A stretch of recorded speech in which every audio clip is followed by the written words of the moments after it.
Check it out. I wanna catch a sleigh ride with you, and I bet if you think about it, you might feel that way too. Welcome back to the What's Going On People podcast. My name is Derek Calvin. Joining me is my guest, Cassie. How are you doing today? I'm doing quite well. Alrighty. I'm doing great, actually. That's great to hear. So today we're going to be talking about cosplay and compression. So for those of the audience that don't know, what is shibari? So shibari is a form of rope tying, often, on the body. You see it a lot with suspension sometimes, which is a more elevated form of it. It's really just a person tied up in a specific and intricate way, normally with a purpose of some sort. Yes. A lot of the times, the intricacy is more a beauty and art form, which is one of the signifiers. Awesome. And how does compression help you? So personally, the way that I use compression is it's not used widely for what I use it for. I use my compression for my anxiety. Oh, awesome. A lot of people, when going through anxiety, one of the ways that they find comfort is, hugs. Right. The actual pressure is what helps, at least that I've found. And one of the ways that I've found that I've enjoyed to kind of replicate that compression is with shibari. Awesome. It's just one of those more interesting ways to find a solution. Awesome. And how did you come across this technique? Did you research it, or did you already know about it? So I knew about it a little bit. I got introduced to it actually through Tumblr. Nice. I saw some really beautiful photos of somebody who had tied somebody or rigged somebody up in some of the most beautiful knotting I've ever seen. And they decorated it with flowers. I wish I had the photographer's name on hand so I could give him it. But it was just so beautiful to me, and all I could think of is, I want to do that. Right. I need to find a way to do that to myself. And I didn't actually attempt anything until years later. I've actually only been working with my shibari for about a year or two. Nice. I'm currently going through courses online. It's got a lot of videos for demonstrations and whatnot. But as I work through it, I will actually get a certification that says I'm certified to do this. Nice. Because you do need a certification to actually rig other people most of the time, especially if you want to do events. You can find shibari at conventions. A lot of the times, I've seen shibari done at a tattoo convention. Wow. Which was really cool, and one of the only times I've seen shibari publicly, which was really shocking to me. Everybody thinks of shibari more for a bondage type thing. We all think about it privately in the bedroom, what we want to do with other people. Right. So it was really shocking to actually see it in person, only feet away from me. Right. And it was just out in the open. It was so cool and so wonderful. I was actually watching a suspension piece at that time, which was so wonderful. They had this gorgeous, gorgeous woman hung upside down in a way that she had her arms behind her back and everything. And just the way she was hung and just gracefully floating in air in suspension was beautiful. And I loved that.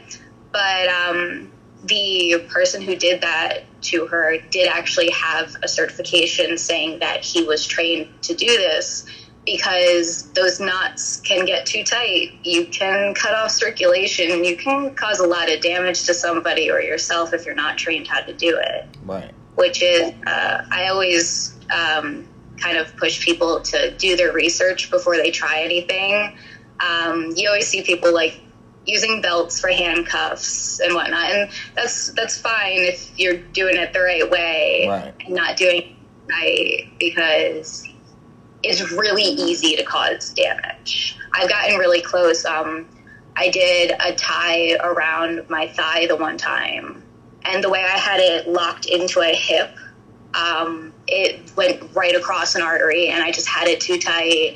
Wow. I realized it like as I was halfway down my leg. I'm like, I can't feel what I'm doing to myself anymore. Right.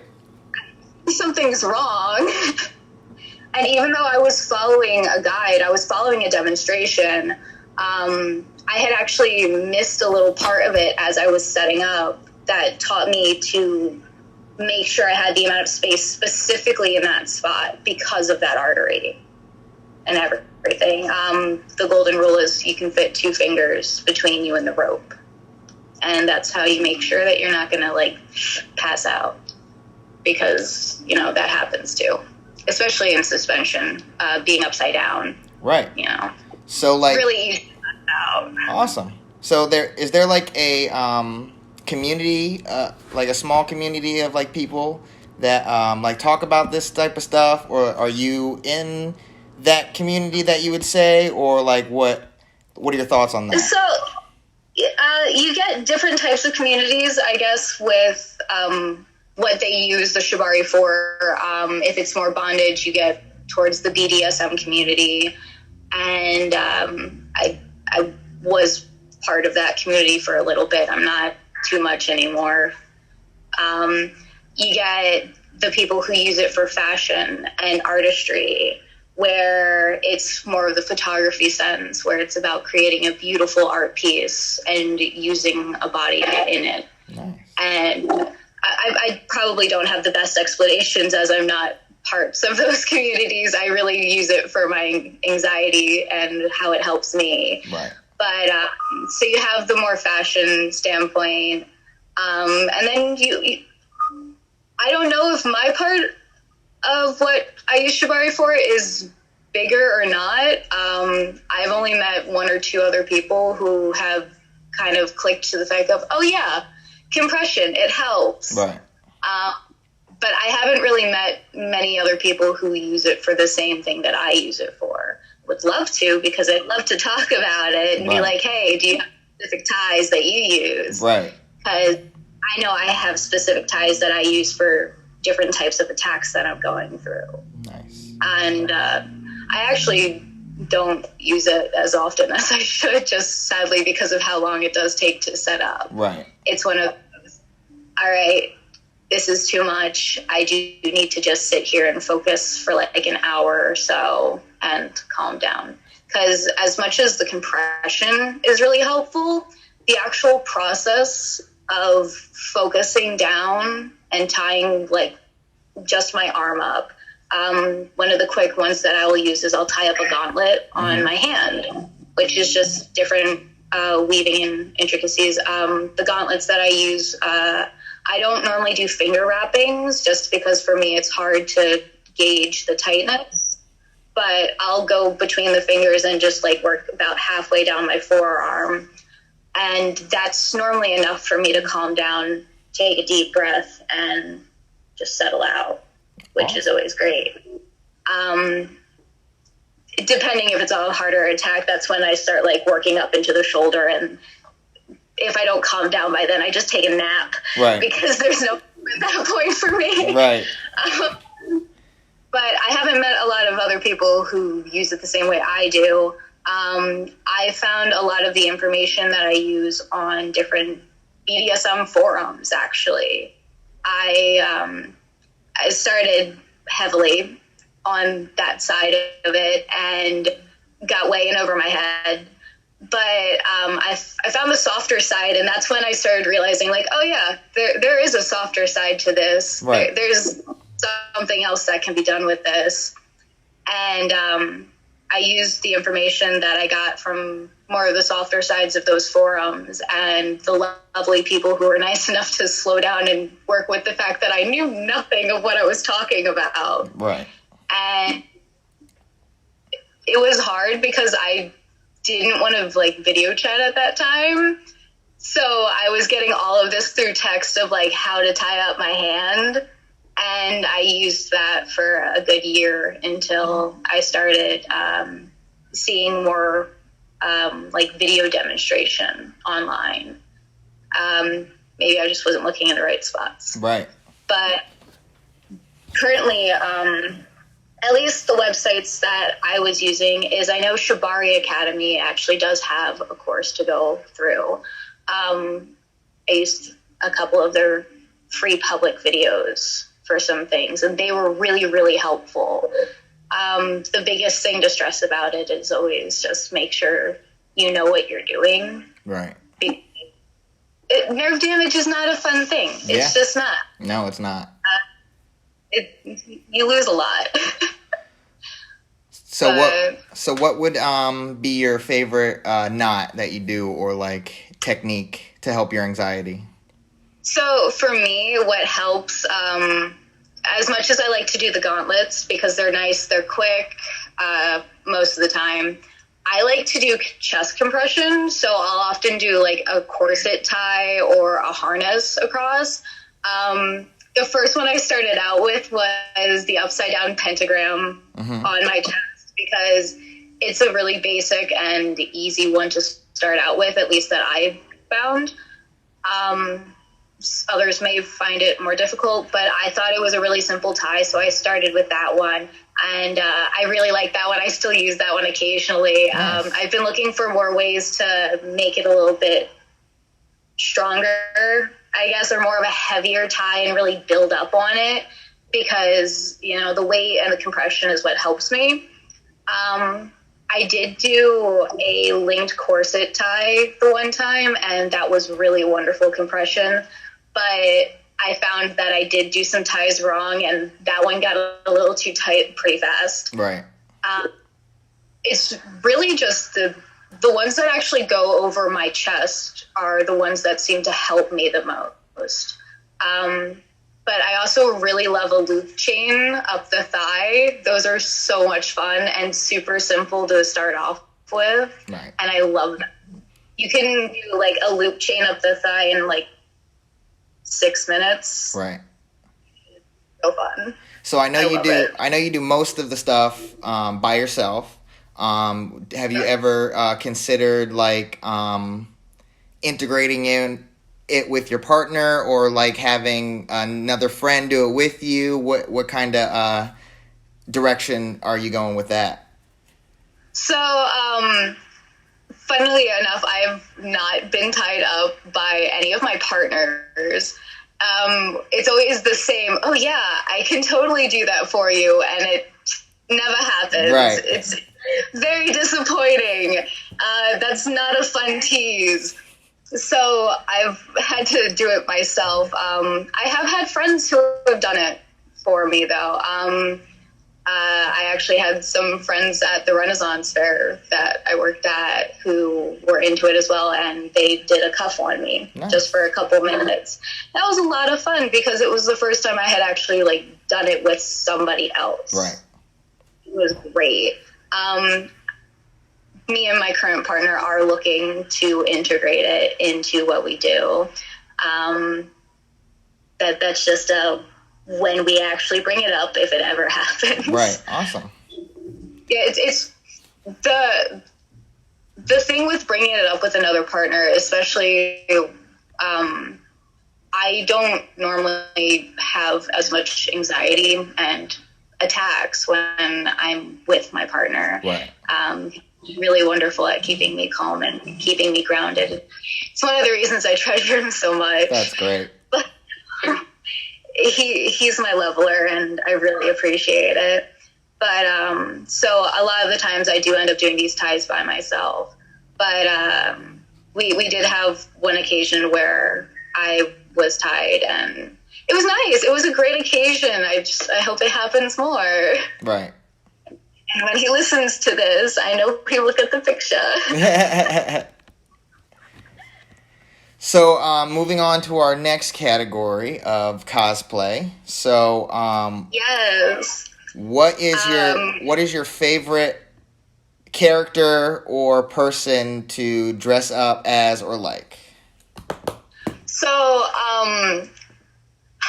gosh, I haven't done a lot of actual characters yet, like known characters, right. Because, oh God, I'm such a picky fanatic when it comes to details, and if I can't get that costume perfect, I'm gonna be upset. Right. So I've stuck to doing more inspired looks. Honestly enough, my favorite was probably the simplest one I've ever done, and it was when I dressed up as Baymax for Halloween. Nice. Because I love Baymax. Right.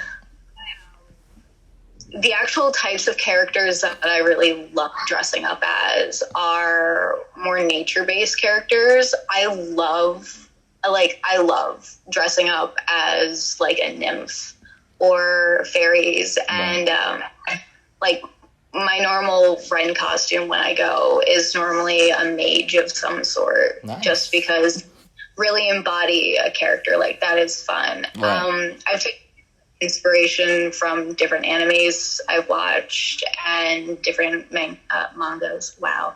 Mangas I've read. And just, it's really, really sweet. They have a different style of designing characters that really draws my attention, and I love it. But I like to stick to more fantasy styles. I have a couple that I have planned that I want to do. Right. It's just, if I ever get to it. Right. When I have time to sit down and create a costume that is amazing. Right. And I always like the cosplays of like people making it from like household things, because like, you know, not everybody can afford the most expensive things, so like it's just really unique to see people coming up and using different household items to like make their costume. And like one costume I've always wanted to dress up as is like Yugi from Yu-Gi-Oh. He's my favorite character, and I would love to. I was wondering when you were gonna bring up Yu-Gi-Oh. Yeah. Yes. I have a whole leg sleeve. I have a leg sleeve on my leg. Yes. Oh, you got a leg sleeve now. Well, I'm gonna finish it, but it's not complete yet. But it's halfway there. It's halfway done. Nice. Yeah. And then I saw the rose and chain turned out nice. Yeah. And that is thanks to you. If many people don't know this, but my chest tattoo, I have the Millennium Puzzle on it, and then a rose attached to the side. And I think like 2 or 3 years ago, I asked Cassie here to draw me just like a nice white rose attached to it. And after a little bit, I'm going to have them put her rose on it. So she'll have some of her art will be on my body. So it'll be great.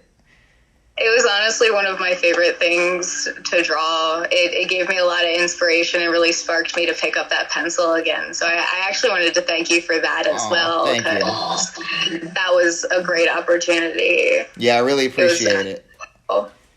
So what is your favorite anime that you like to watch? Or have you seen any new ones lately? Oh gosh, so currently I'm rewatching Seven Deadly Sins. That is one of my top 5. I love that one. I love Seven Deadly Sins. Oh my goodness, I think it was written really well. I love the characters. Yeah. Their personalities, they're perfect. And then we watch for the plot, and that's in quotations, right? Because the characters are just the best. Yes. Yeah. A good classic that's always like deep in my heart has always been Soul Eater. Yeah. I've always loved Soul Eater. I'm currently watching Soul Eater Not, which is a shoujo manga. Shoujo.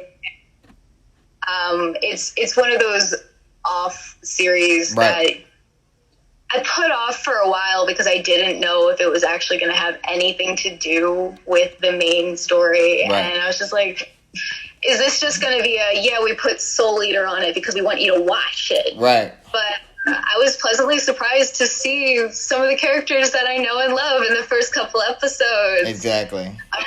I'm really happy to, I'm really excited to watch through the rest of that, but I'm watching through that with one of my girlfriends, so I gotta wait. Awesome. Yeah, I'm looking forward to the next season of Seven Deadly Sins.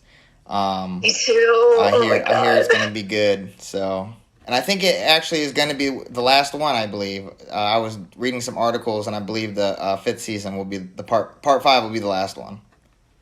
Yeah, I didn't see a lot of people thinking that there were gonna be a sixth one. Yeah. But I'm kind of sad about that because obviously I would love more of it. Right.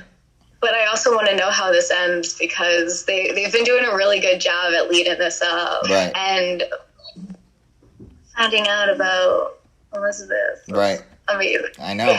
Who's your favorite? Who's your favorite sin?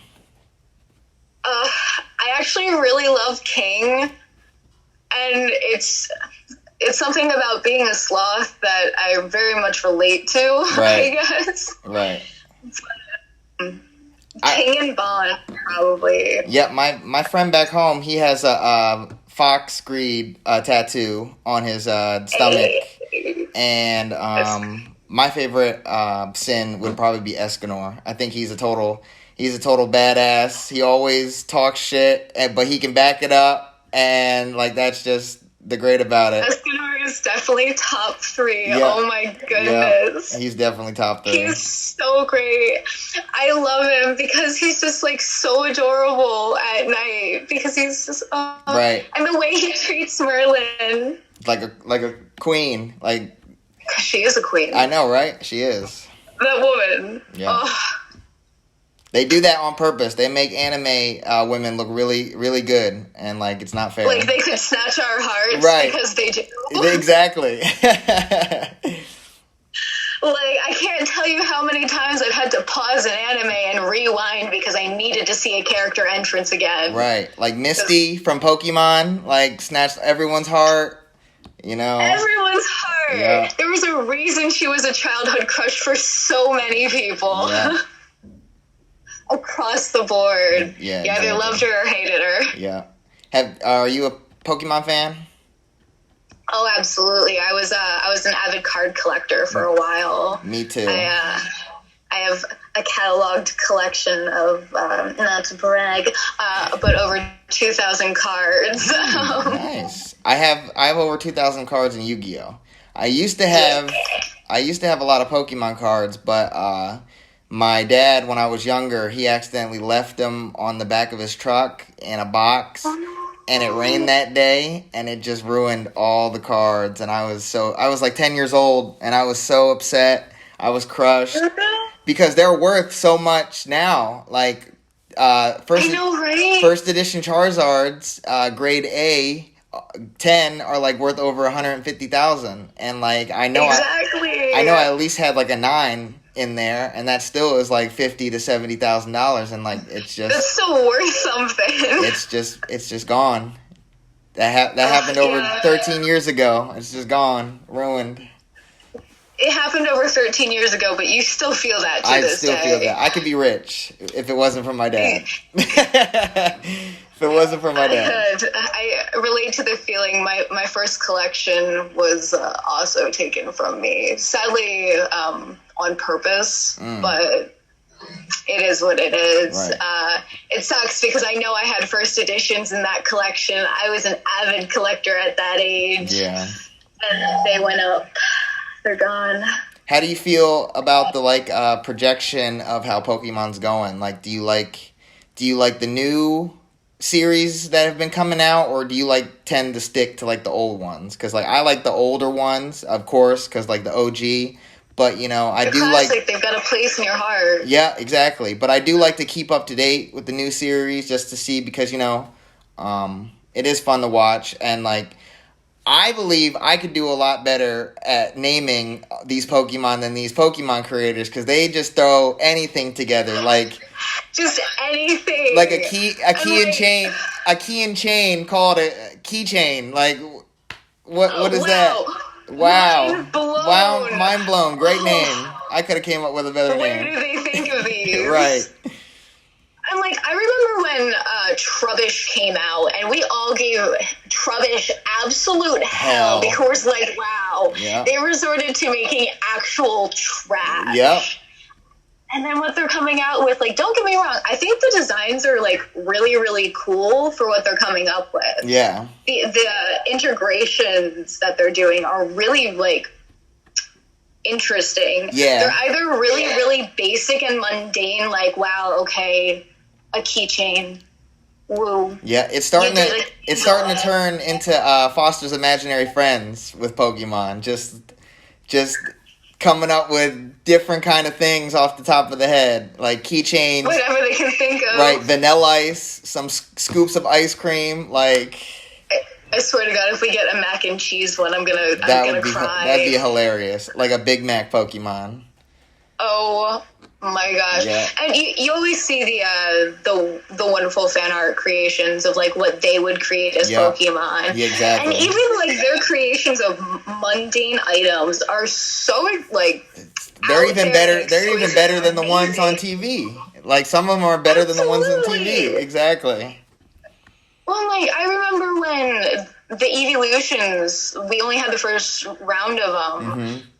Actually, second round of them because we got more of them. There was more than the first 3. Yeah, from Johto.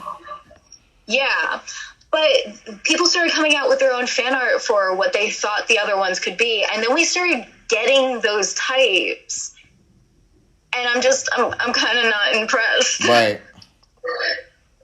I'm sitting here, I'm like, how can you have fan art out there before the creation of this and you put this out? Right. Why? And there's like limited types that they could still. Not many types would like work with the Eevee. I feel like a flying Eevee. I don't really think that would look well. A steel Eevee. A steel Eevee may be badass. You know, that might be a badass Eevee.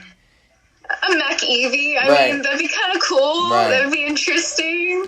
I'm either imagining like some weird mech like Eevee or something super sleek and slick back. Right. Where it's almost expected. They already have Umbreon and Espeon, Dark and Psychic. They should have like a Ghost Eevee, which would be cool. That would be cool. Like I know I saw some like a zombie type. Right, exactly. My favorite's always been Umbreon. That's my favorite Eevee evolution. I've always liked Espeon. Yeah, awesome. Always. But Leafeon has always been a close second. Yes. Do you remember playing the games? What was your favorite Pokemon game? I freaking loved Sapphire. I liked Emerald. That's funny. Yep.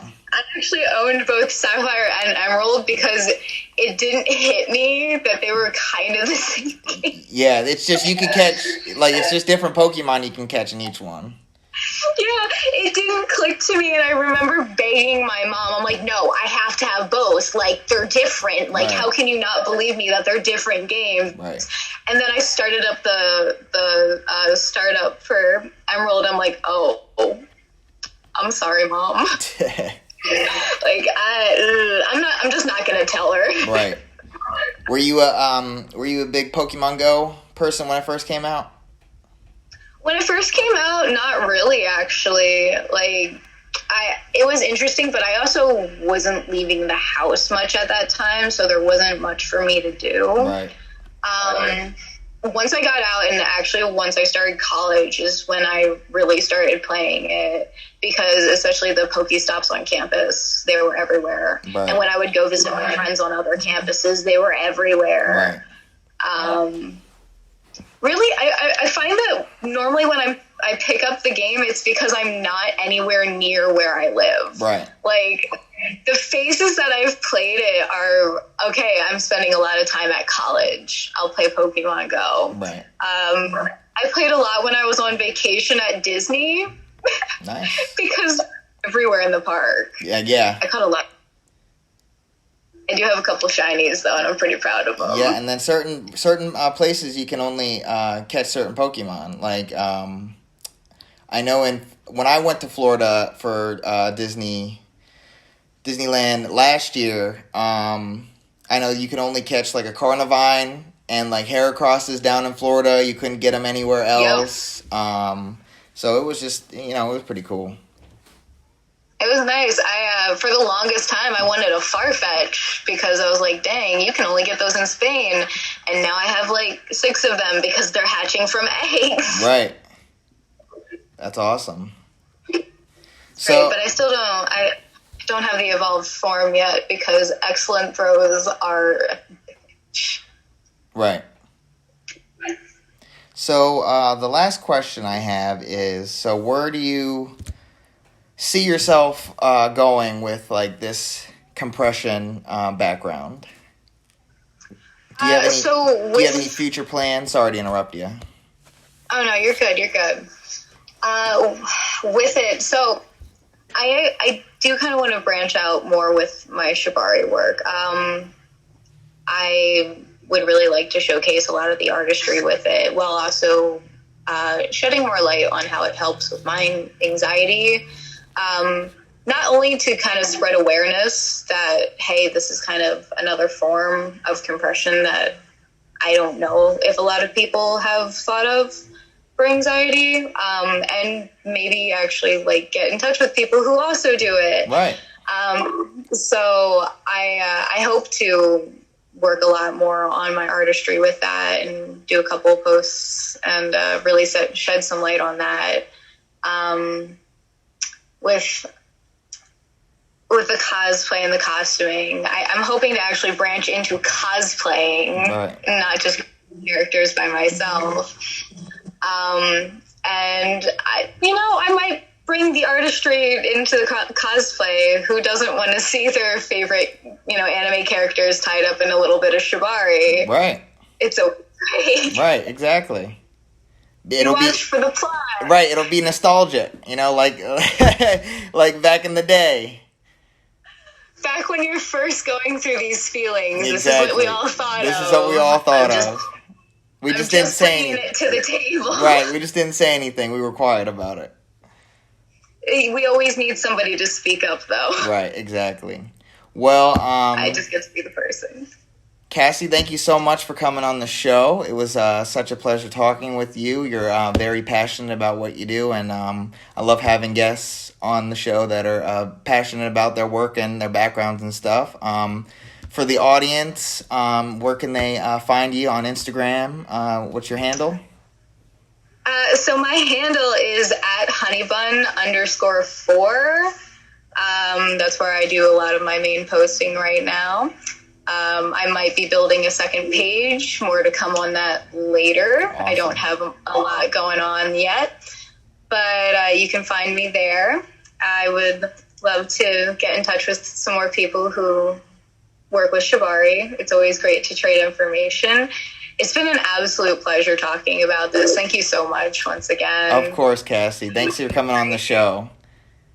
It's been great. Awesome. And that was another episode of the What's Going On People podcast. Thanks, everyone, for listening, and have a good day. Bye.